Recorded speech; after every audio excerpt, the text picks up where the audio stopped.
یا ایھا الذین آمنوا، اے اہل ایمان، لا تتخذوا آباءکم و اخوانکم، مت بناؤ اپنے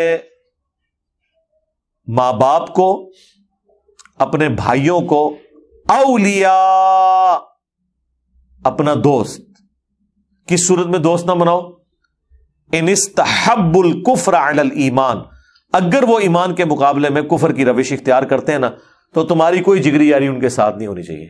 مطلب کیا؟ پرائورٹی اللہ اور اس کے محبوب صلی اللہ علیہ وآلہ وسلم کی نسبت ہے۔ ایک تمہارا رشتہ دار نہیں ہے نا اور وہ اللہ اور اس کے پیغمبر کا ماننے والا ہے نا، اس سے تمہاری جگری یاری ہونی چاہیے۔ اور ایک تمہارا سگا رشتہ دار بھی ہے نا، اگر وہ اللہ اور اس کے رسول کا باغی ہے تو پھر اس کے ساتھ کوئی لحاظ والا معاملہ نہیں۔ ہاں دنیا میں معروف طریقے سے تو وہ چلنا ہی چلنا ہے، لیکن وہ لحاظ نہیں ہوگا۔ حتیٰ کہ حضرت نوح علیہ السلام کا جب بیٹا ڈوبا ہے اور انہوں نے کہا یہ میرے اہل بیت میں سے ہے، تو اللہ تعالیٰ یہ تمہارا اہل ہی نہیں ہے، کیونکہ اس کے اعمال کافروں والے ہیں۔ پیغمبر کے جسم کا ٹکڑا ہو کے بھی اللہ نے کہا ہے کہ یہ تمہارا رشتہ دار نہیں ہے، تو باقیوں کے رشتہ دار تو شاہی کوئی نہیں اگر وہ کفر کی روش کو اختیار کرتے ہیں۔ سرکار یہ قرآن والا جو دین ہے نا جی، یہ بڑا مشکل ہے۔ ادھر تو سب کچھ سینٹرڈ اراؤنڈ گاڈ ہے، جو گاڈ کا ماننے والا ہے وہ آپ کے سر کا تاج ہے، چاہے وہ آپ کے دشمن خاندان سے بھی تعلق رکھتا ہے۔ آپ نے پھر یہ لحاظ نہیں کرنا۔ میں آپ کو اپنا بتاؤں، ہمارے کئی ایسے ریلیٹیوز ہیں جن سے یعنی ہمارے آباء و اجداد کے زمانے سے بول چال بند، 25 30 40 سال سے ایک دوسرے کو دشمن ڈکلیئر کیا ہوا ہے، لیکن آج ان کے بچے کالج یونیورسٹیز میں اسٹوڈنٹس ہیں، یہاں آتے ہیں، ملتے جلتے ہیں، کوئی مسئلہ نہیں۔ ان کے ایسے بڑوں نے بھی آنا شروع کر دیا۔ یعنی اسلام ایک ایسا رشتہ ہے جو سارے رشتوں سے آپ کو آزاد کر دیتا ہے۔ اب ہماری نظر میں اب ہم اس چیز کو پیٹیں کہ جی ہمارے آباء و اجداد کے ساتھ انہوں نے زیادتی کی تھی یا ہماروں نے ان کے ساتھ زیادتی کی تھی، ہماری تو جہاں مرضی جائیں گی، ہم تو اپنی آخرت کی فکر میں، ہمیں تو وہ اچھا لگتا ہے جو اللہ اور اس کے رسول کی وجہ سے عز و جل و صلی اللہ علیہ وآلہ وسلم ہم سے تعلق رکھے ہوئے اور ہم اس سے تعلق رکھے ہوئے۔ رشتہ داریاں کیا چیز ہے؟ قریب ہونا کیا چیز ہے؟ تو یہی تو صحابہ کرام میں تھا۔ جنگ میں اس طرف باپ کھڑا ہے، دوسری طرف بیٹا کھڑا ہوا ہے، اور یہ بڑا مشکل ڈیسیژن تھا۔ شکر ہے ہمیں اس لیول پہ نہیں اترنا پڑا۔ ہمارے تو زیادہ ناراضگیاں ہو جاتی ہیں یا کوئی ایسا معاملہ ہو جاتا ہے، تلوار نہیں ایک دوسرے کے خلاف اٹھانی پڑتی، کوئی زیادہ گالی گلوچ کر لیتا ہے، اس سے زیادہ کوئی کیا کرے گا؟ تو تمہارے آباء و اجداد میں ہو یا بھائیوں میں ہو، تم ان سے محبت کی روش نہیں اختیار کر سکتے، کفر کو ایمان پر ترجیح تم نہیں دے سکتے۔ وَمَن يَتَوَلَّهُم مِّنكُمْ، اور جو کوئی تم میں سے ان کے ساتھ دوستی گانٹتا ہے، فَأُولَٰئِكَ هُمُ الظَّالِمُونَ، تو وہی ظلم کرنے والا ہے۔ اچھا، اس دوستی سے مراد آپ یہ نہ سمجھیے گا کہ حسن اخلاق سے بھی منع کیا جا رہا ہے، نہیں۔ تو قرآن میں واضح ہے کہ اللہ کے بعد سب سے زیادہ حق ماں باپ کا ہے۔ 4 جگہ قرآن میں اللہ نے توحید کے فوراً بعد ماں باپ کا ذکر کیا، اور سورہ لقمان میں فرمایا کہ اگر تیرے ماں باپ تجھے ابھارے نا کہ میرے ساتھ شرک کر، تو پھر تم نے ان کا کہنا نہیں ماننا، لیکن دنیا میں معروف طریقے سے چلنا ہے۔ یہ نہیں ہے کہ ماں باپ کافر ہیں اور بیمار ہو گئے ان کا علاج نہیں کروانا، نہیں، یہ نہیں ہے۔ معروف طریقے سے چلنا ہے، حسن اخلاق سے پیش آنا ہے، جگری یاری نہیں ہے۔ جگری یاری آپ کی اس کے ساتھ ہوگی جو دین پہ چلنے والا ہے، جس کی نسبت اللہ اور اس کے محبوب صلی اللہ علیہ وآلہ وسلم کی وجہ سے، باقی ساری چیزیں بعد میں۔ اب جو کوئی یہ حرکت کرے گا تو اللہ تعالیٰ فرما رہا ہے پھر فَأُولَٰئِكَ هُمُ الظَّالِمُونَ، تو ایسے ہی لوگ ہیں پھر ظلم کرنے والے، وہ ظالم ہیں، اصل مجرم ہیں اللہ کے حضور، جو اپنی رشتہ داریوں کو پہلے نمبر پر نبھا رہے ہیں اور دین اسلام کو سیکنڈ پرائورٹی پہ رکھا ہوا ہے۔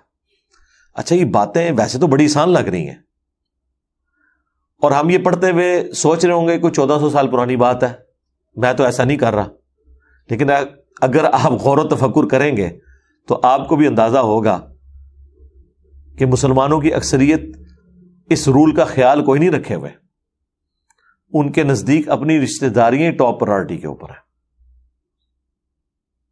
اپنے ماں باپ کی دشمنیاں وہ نبھا رہے ہیں. اور جی میرے ابا جی تمہیں پتا پوری زندگی انہوں نے گھر بڑے بڑا چنگا کام کیتا نے. اچھا لوگ اپنے آباء و اجداد کی خوبیاں گنوا رہے ہوتے ہیں. وہ جی ساڈے چاچے اور سن جی بڑے غصے دے سن جی. ہوئے ہوئے ہوئے ایک بار ویاہ تے گئے, وہ آگے کوئی بھی ہر جگہ سٹوری ہے جی, تو انہوں نے ان کو کسی ڈومیننٹ جگہ پہ نہیں بٹھایا, وہ پھر جناب اس کا نہیں دوبارہ بڑھے. عجیب مینٹل سی تیرا چاچا, یہ فخریہ بات ہے. لوگ فخر سے اپنے آباء و اجداد کے قصے سنا رہے ہوتے ہیں, اور سارے وہ تکبر بھرے ہوئے رشتے ہوتے ہیں. آجزی والا کوئی نہیں سناتا. آج تک آپ کو کسی نے سنایا کہ ہمارے چچا جو ہیں وہ ماشاءاللہ اتنے خوش اخلاق تھے کہ فلاں موقع پہ گئے تو ان کے ساتھ ہمارے رشتہ داروں نے زیادتی کی, لیکن وہ خود معذرت کر کے اٹھے اور پوری زندگی ان کے ساتھ اس نے سلوک کرتے تھے. وہ کہتے تھے چلو وہ واقعی بلا دیا. نہیں, یہ کوئی نہیں بتائے گا. اس کو تو لوگ, مطلب میں وہ پنجابی کا لفظ نہیں بولنا چاہتا, ایسے لوگوں کو تو لوگ پھر یہ کہتے ہیں کہ یہ تو وہ ہیں. یہاں تو جو بدماش ہوتا ہے نا, جو اپنا غصہ دکھاتا ہے, اس کی لوگ تعریف کرتے ہیں. اس کے پیچھے کیا مینٹالٹی کیا ہے؟ اللہ اور اس کا رسول ٹاپ پرائرٹی نہیں ہے. ٹاپ پرائرٹی ان کی اپنی رشتہ داریاں ہیں, خاندان ہے, اپنی رسومات ہیں. ٹھیک ہے. اور اگر کوئی اس طرح روٹین سے ہٹ کے بات کرتا ہے, لوگ کہتے ہیں آئی پاگل ہے یار, انہوں کے ایک ایڑی گلاں کر رہے. تو اللہ کے فضل سے ہم تو شروع سے ہی پاگل ہیں اس معاملے میں. میں اپنا آپ کو بتاؤں, اور میں تو ایک لمحے کا بھی توقف نہیں کرتا اس معاملے میں کہ اگر کسی اپنے کی طرف سے زیادتی ہے, فوراً کہنا ہے, منہ پہ کہنا ہے کہ تیری زیادتی ہے وہ ٹھیک ہے. آپ دیکھیں وہ ماں باپ کامیاب سمجھے جاتے ہیں کہ اگر ان کی اولاد کوئی غلط کام کر رہا ہے نا, تو وہ ماں سب سے کامیاب ماں سمجھتی ہے جو اپنے بچوں کے عیبوں پہ پردہ ڈالتی ہے اور دوسروں کے ساتھ لڑ لیتی ہے, اور دلائل کی روشنی میں زہر کر دیتی ہے محلے کی عورتوں کو کہ میرا بچہ تو بے قصور ہے, قصور تیرے بچے کا.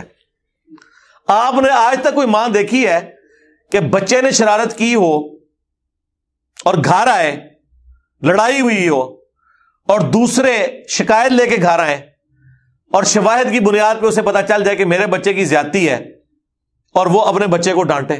کوئی لاکھوں میں ایک ماں ہوگی, اور اگر کوئی ہوگی تو اس کا اپنا خامد ہی سے کہے گا یہ تو پاگل عورت ہے. خامد نہ بھی کہ اس کی ساز اس کے پیچھے پڑ جائے گی, یہ تو کیا کیتا ہے. لیکن یہ نہیں پتا کہ وہ کتنی بڑی نیکی کر رہی ہے اپنی اولاد کے ساتھ. یہ ذہن میں رکھیے گا. یعنی مجھے پتا ہے کہ ہم اگر غلط کام بار کر کے آ جائیں تو ہمارے ماں باپ تو ہمارا ایک لمحے کا بھی لحاظ نہیں کرتے تھے, چاہے غلطی دوسرے کی بھی وہ پھینٹی ماری لگتی تھی, اور وہ پھینٹیاں کام آئی ہیں, قبلہ صحیح رہتا ہے. لیکن اگر آپ شہ دیں گے, اور میرے ساتھ کے لوگ تھے, میں آج ان کو دیکھتا ہوں جس طرح وہ ذلیل ہو رہے ہیں, تو میں کہتا ہوں یہ تمہارے ماں باپ کا قصور تھا. واقعی تم جب بچپن میں اس طرح کی حرکتیں کرتے تھے, مجھے یاد ہے کہ تمہاری ماں کس طرح تمہیں سپورٹ کرتی تھی, اس کو تو آپ نہیں کہہ رہے, اور تمہارا باپ اس وقت تمہاری پشت پہ کیسے کھڑا ہوا تھا, اس وقت تو لوگوں کو اچھا لگ رہا تھا. لیکن اگر آج تمہارا مستقبل تمہیں دکھایا جاتا نا کہ تمہارے ماں باپ کی غلطیوں نے تمہیں آج کا یہ دن دکھایا, تو تم کہتے کاش ہمارے ماں باپ ہمارے ساتھ یہ حرکت نہ کرتے, ہمیں شہ نہ دیتے ہماری غلطیوں کے اوپر. اچھا یہ ساری کی ساری خرابیاں اگر آپ دین کی نظر سے دیکھیں نا, تو سرکار دین تو بار بار کہہ رہا ہے تمہارے ماں باپ, اولاد اپنے خلاف بھی تمہیں گواہی دینی پڑے, تم نے انصاف کے لیے کھڑے ہو جانا ہے. اگر کوئی مسلمان واقعی صرف کلمہ کو مسلمان نہ ہو, پریکٹسنگ مسلمان ہو, وہ پھر یہ نہیں دیکھے گا کہ یہ میرا بچہ ہے, یہ میرا بھائی ہے, یہ میرا بیٹا ہے. وہ دیکھے گا یار اس نے زیادتی کی اس کے ساتھ, وہ اس کی ریمیڈی کرے گا, معافی مانگے گا کہ میرے بچے کو معاف کر دے, اس کی آخرت کا سوال ہے. یہاں پہ جو تگڑے لوگ ہیں وہ کہتے ہیں ٹھیک ہے, پھر کورٹ سے بھی پیسے دے کے چھڑوا لیتے ہیں. اگر کورٹ سے ضمانتیں نہ ہو, پھر جو پیچھے لواحقین ہیں ان کو پیسہ کھلا کے دیت کے اوپر راضی کر لیتے ہیں, قتل کر کے بھی چھوٹ جاتے ہیں. اور ذلت اور خواری پھر دنیا میں ان کا مقدر ہے. ہم نے تو دنیا میں کوئی سکھی نہیں دیکھا جی اس طرح کے بندوں کو, اور آخرت میں جو کچھ ہونا ہے وہ تو ہونا ہے. لیکن اگر دین پر چلے ہوتے اور یہ ٹاپ پرائرٹی اللہ کی ذات رکھی ہو, پھر یہ آپ لحاظ نہیں کریں گے یہ میرا رشتہ دار ہے یا غیر رشتہ دار ہے. لیکن اس میں یاد رکھیے گا یہ کام وہی کر سکتا ہے جو اپنے اوپر بھی دین کو امپلیمنٹ کرے. ذہن میں رکھیے گا, اگر آپ کا کنڈکٹ یہ ہے کہ آپ اپنی فیملی کے ساتھ زیادتی کرتے ہیں, ناانصافی کرتے ہیں, آپ پھر اپنی اولاد کے لیے آئیڈیل نہیں بن سکتے. اپنی اولاد کو آپ اسی صورت سمجھا سکتے ہیں جب انہوں نے آپ کا بھی پریکٹیکلی وہ سارا معاملہ دیکھا ہے کہ یہ زیادتی نہیں کرتا. اپنے کیسز میں بھی دیکھیں, میرے ساتھ کسی نے زیادتی کی اور میں نے اسے معاف کر دیا, اس کے بعد ہی میں اپنی اولاد کو بتا سکتا ہوں نا کہ ٹھیک ہے دیکھو میں نے بھی یہ کیا تھا, تم بھی صرف نظر کرو, اللہ بدلہ دینے والا ہے. لیکن خود میں صبح سے شام تک گالی گلوچ کروں, اپنی دشمنیاں بھلاؤں ہی نہ, چلاکیاں کروں اور اپنی اولاد کو سیدھا دین سکھاؤں, یہ ہو نہیں سکتا. خود میں جھوٹ بولوں اولاد کے ساتھ بھی, بیوی کے ساتھ بھی, رشتہ داروں کے ساتھ بھی. اچھا, اکثر لوگ اپنے بچوں, جو چھوٹے بچے ہوتے ہیں ان کے سامنے یہ کام کرتے ہیں اور وہ سمجھتے ہیں یہ تو بچے ہیں, لیکن وہ ساری چیز ان کے دماغ میں چپک رہی ہوتی ہے, وہ فیڈ ہو رہی ہوتی ہے. ان کو پتا ہوتا ہے ہم نے بھی پھر یہی کچھ ہی کرنا ہے. اور کئی تو اکثر ماں باپ تو چیزیں ہی غلط سکھاتے ہیں نا جی اولاد کو, سیدھی سی بات ہے. جو سیدھا سادہ بچہ ہوتا ہے نا, جو بالکل اسٹریٹ فارورڈ بات کرتے ہیں, وہ کہتے ہیں اے میرا منڈا تھے بس اللہ ہی انہوں سنبھالے, یہ تو کسی کام دا نہیں. اور جو ایک نمبر کا شرارتی ہوتا ہے نا, ٹھیک ہے, 2 نمبریوں میں شیر, چلاکیوں میں شیر, بہانے کرنے میں شیر, جھوٹ بولنے میں شیر, لیکن وہ اس وقت تک آپ کو اچھا لگ رہا ہے جب تک وہ دوسروں کے ساتھ کر رہا ہے. اب آپ یہ نہ سمجھیے گا کہ وہ دوسروں کے ساتھ کر رہا ہے تو آپ کے ساتھ نہیں کرے گا. ہاں, کیونکہ جب وہ اس کی ٹریننگ یہ ہوئی ہے تو چونا تنو ہی لانا ہے انہیں ایک نہ ایک دن, یہ ذہن میں رکھنا. ٹھیک ہے, تو اس اعتبار سے ٹریننگ کرتے وقت اولاد کی آپ نے ذہن میں رکھنا ہے. میں اکثر کہتا ہوں چھوٹے بچے جو ہے نا بندروں کی مانند ہوتے ہیں. بندر جو دیکھتے ہیں نا وہی ایکٹیویٹی پرفارم کرتے ہیں. اگر آپ اپنی اولاد کو اچھا بنانا چاہتے ہیں تو آپ وہ کچھ کریں جو دین کے مطابق ہے, اور جو آپ ان سے ایکسپیکٹ کر رہے ہیں خود بھی اسے پریکٹس کرنا شروع کر دیں. اگر آپ پریکٹس نہیں کرتے, سرکار آپ پورا قرآن انہیں پڑھا دیں, حدیث پڑھا دیں, وہ کہیں گے قرآن و حدیث تو اس نے بھی پڑھا ہوا تھا, اس کے بعد یہی کرنا ہوتا ہے. قرآن حدیث لکھے ہی رہنا چاہیے اور یہ صرف بیان کرنے کے لیے, عمل کرنے کے لیے اگر اس میں کوئی خیر ہوتی تو ابا جی بھی عمل کر رہے ہوتے ہیں نا.